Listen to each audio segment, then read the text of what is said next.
સુરત શહેરના કતારગામના બાળ આશ્રમ ખાતે એડોપ્શન કાર્યક્રમ યોજવામાં આવ્યો હતો, જેમાં લાગણીસભર દ્રશ્યો સર્જાયા છે, જ્યાં તરછોડાયેલા 3 માસૂમ બાળકોને નવા માતા પિતા મળ્યા હતા.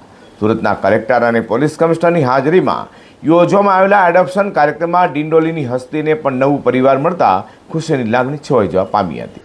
સમાજ સુરક્ષા કચેરીના નેજા હેઠળ કતારગામ બાળ આશ્રમ ખાતે એડોપ્શન કાર્યક્રમ યોજવામાં આવ્યો હતો.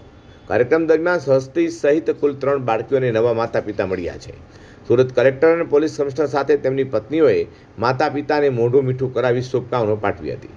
પોલીસ કમિશનરના પત્ની સંધ્યા ગેહલોત પણ આ પ્રસંગે ભાવુક બન્યા હતા. કલેક્ટરે અપીલ કરતા જણાવ્યું કે બાળકોને દત્તક લેવા માટે કાયદાકીય પ્રક્રિયા પૂર્ણ કરવી જરૂરી છે અને CRAની વેબસાઇટ પર રજીસ્ટ્રેશન કરીને એડોપ્શન પ્રક્રિયા કરવી જોઈએ.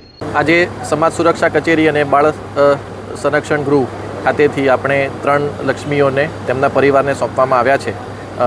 માનનીય CP સાહેબે કીધું એમ જે હસ્તી છે તે પોલીસ પરિવારને મળી હતી અને ત્યાર પછી અહીંયા આપણે શિશુગૃહમાં તેનો ઉછેર કરવામાં આવ્યો હતો. તે જ રીતે અન્ય 2 દીકરીઓ છે એને પણ આપણે અલગ અલગ જગ્યાએથી મળી આવેલી અને આપણે શિશુગૃહમાં એનો ઉછેર કર્યો છે. ભારત સરકારની આપણી એક સ્કીમ છે CARA, એટલે આપણે જે કારા એને શોર્ટમાં કહીએ છીએ. કોઈ પણ વાલીને જ્યારે કોઈ દત્તક સંતાન જોઈતું હોય તો તે કારા ઉપર રજીસ્ટ્રેશન કરાવી શકે છે અને આખી પ્રોસેસ જે છે એ બહુ લાંબી પ્રોસેસ છે. અમે દરેકે દરેક જે બાળક છે એનું રજીસ્ટ્રેશન આ સોફ્ટવેર ઉપર કરેલું હોય છે. એ વાલી પોતે એ બાળકની વિગત જાણી શકે છે. ત્યારબાદ એ વાલી વારસ જે છે એ ખરેખર એને ઉછેર માટે સક્ષમ છે કે નહીં એ તમામ બાબતોની ખાતરી કર્યા પછી જ એ આપણે બાળક જે છે એ વાલીને સોંપવામાં આવે છે.